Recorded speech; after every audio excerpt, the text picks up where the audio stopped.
श्री जगन्नाथ रथ यात्रा से जुड़ी कुछ रोचक बातें। ओडिशा के पुरी में हर साल रथ यात्रा का आयोजन किया जाता है। श्री जगन्नाथ जी की रथ यात्रा की परंपरा 460 साल से भी ज्यादा पुरानी है। ये रथ यात्रा दुनिया की सबसे पुरानी रथ यात्रा मानी जाती है। ये रथ उत्सव भगवान जगन्नाथ, उनके बड़े भाई भगवान बलराम और उनकी बहन देवी सुभद्रा के सम्मान में मनाया जाता है। इस वर्ष ये रथ उत्सव 7 जुलाई से आरंभ होने वाला है। तो चलिए जानते हैं इस भव्य रथ उत्सव से जुड़ी कुछ रोचक बातें। इस मंदिर में हिंदुओं के अलावा किसी और को जाने की अनुमति नहीं है। हालांकि रथ यात्रा के दिन कोई भी व्यक्ति भगवान जगन्नाथ का आशीर्वाद ले सकता है और उनकी मूर्ति के दर्शन कर सकता है, चाहे वह किसी भी जाति या धर्म का हो। ऐसा माना जाता है कि रथ उत्सव के 15 दिन पहले श्री जगन्नाथ तीव्र ज्वर से पीड़ित हो जाते हैं।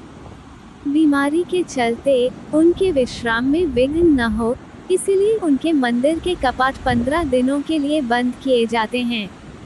पूर्ण श्रद्धा भक्ति से उनका उपचार तथा सेवा की जाती है, जिस कारण 15 दिनों में ही वे पूरी तरह से स्वस्थ हो जाते हैं। ऐसा माना जाता है कि ठीक होने के बाद हर साल भगवान जगन्नाथ कुछ दिनों के लिए अपने जन्मस्थान मथुरा आना चाहते हैं।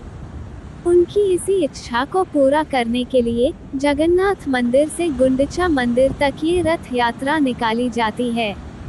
इस उत्सव के दौरान श्री जगन्नाथ, देवी सुभद्रा और श्री बलभद्र 3 अलग अलग रथों में यात्रा करते हैं। रथों का निर्माण अक्षय तृतीया के शुभ अवसर पर शुरू होता है। हर साल एक विशेष प्रकार की नीम की लकड़ी से 3 विशाल रथ बनाए जाते हैं। तीनों रथों के निर्माण के लिए लगभग 1400 बढ़ई काम पर लगाए जाते हैं। रथों का निर्माण मापने वाले आधुनिक उपकरणों की सहायता से नहीं, बल्कि माप की एक प्राचीन तकनीक का उपयोग किया जाता है, जिसमें वाहनों की लंबाई और चौड़ाई को मापने के लिए हाथों और उंगलियों का उपयोग किया जाता है। इसके अलावा निर्माण प्रक्रिया में धातु की कीलों के बजाय लकड़ी के खूंटे और जोड़ों का उपयोग किया जाता है।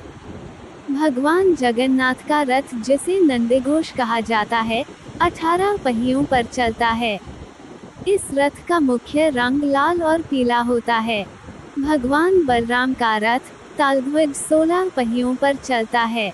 इस रथ का मुख्य रंग लाल, नीला, हरा होता है तथा देवी सुभद्रा के पद्मध्वज में 14 पहिए होते हैं।